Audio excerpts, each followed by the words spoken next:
Hi, my name is Dr. Dan McClure. I'd like to invite you to the upcoming seminar series that we've got. We're doing another Extreme Extremities in Portland, Oregon on this coming month, July 27th, 28th. Obviously, we're going to do heavy studies with extremities with Dr. Mark Charette, and we've also invited Dr. Tony Mort, an endoscopic spine surgeon, to come in and help us with some of the difficult cases with radicular things. As we all know from treating extremities, the pain doesn't always originate from the extremity itself.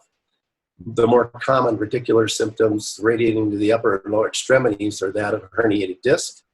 However, most of us at many times have got a radiology report back for discs, and there's no really significant clinical findings. That's where we decided to bring Dr. Mork in with us to look at some of these more obscure causes of extremity pain.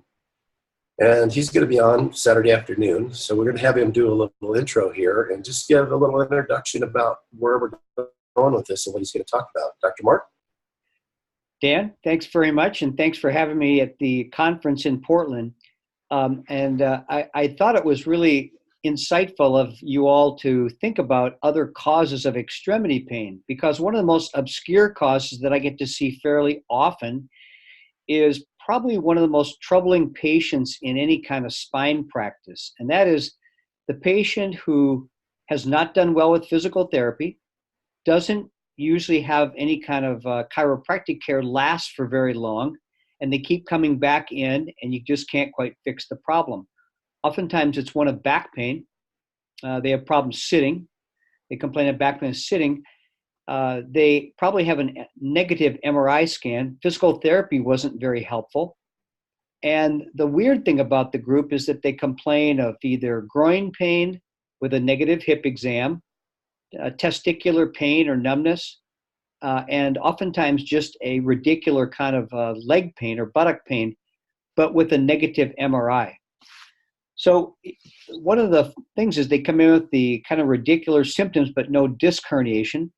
And the MRI report is relatively normal, although it often indicates maybe a dehydrated disc or a disc bulge. And everyone just kind of writes them off, and they are oftentimes looked at as kind of crazy. But the real fact is that they often will have an annular tear, which I find the MRI scan is not really very good for most of the time. And sometimes you have to do a discogram and follow it with a CT, particularly the lower disc, like 3, 4, 4, 5, and 5S1. And this, it turns out that the nucleus is breaking down and causing some very, very inflammatory byproducts to be formed, like TNA alpha and cytokines, bradykinins, that can actually leak out of the disc. And you can see the leaking on the CT discogram, but not possible to see on the MRI. In any event, the leaking inflammatory material can get onto a nerve root, whether it's an exiting nerve root or traversing, or at L5S1, it can get into the sacral nerves, causing those weird kind of genital complaints, and can actually be the whole problem. So something up in the back, which you're intimately familiar with, can be giving rise to lower extremity discomfort, even in spite of a negative MRI scan. So it's kind of a little different problem, a little different way to look at it, but certainly can account for obscure extremity pain. So I was really glad that you kind of invited me to talk a little bit about it, because it is kind of strange, and a lot of people just haven't connected the dots with it. Particularly when I talk to orthopedic spine surgeons, they kind of ignore this whole problem. But I think it's the most undiagnosed cause of chronic low back pain that there is, annular tears. Very good, thank you. And I assume in your presentation in Portland, you're going to go very detailed. Are you going to show us some actual films and surgical procedures? Yep, I'm going to show you the people who come in, and I have developed a set of 12, what I call the toxic 12 questions that are almost always positive. So you can, just by getting a history out of these people, you can get the diagnosis about 90% of the time. Then if you get the MRI scan, I'll show you several that were read as being normal. But after having a CT discogram, I'll show the exact pathology, and then we'll show the surgery, because inside of these discs, it looks like a snow globe. There's just nuclear fragments everywhere, And when they just pile on out, you put a scope in the disc and they just pile on out.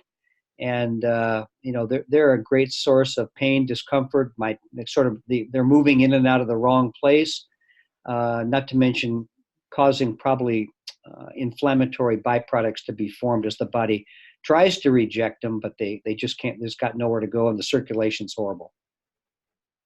Well, excellent.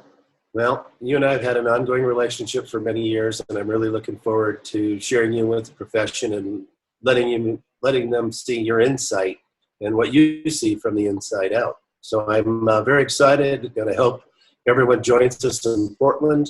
Again, that's coming up on the 27th and 28th of July. You can get a hold of Brenda at Prosport Chiropractic to sign up for that. So from the both of us, we really look forward to seeing you. Well, I'm looking forward to being there. Thanks, Dan.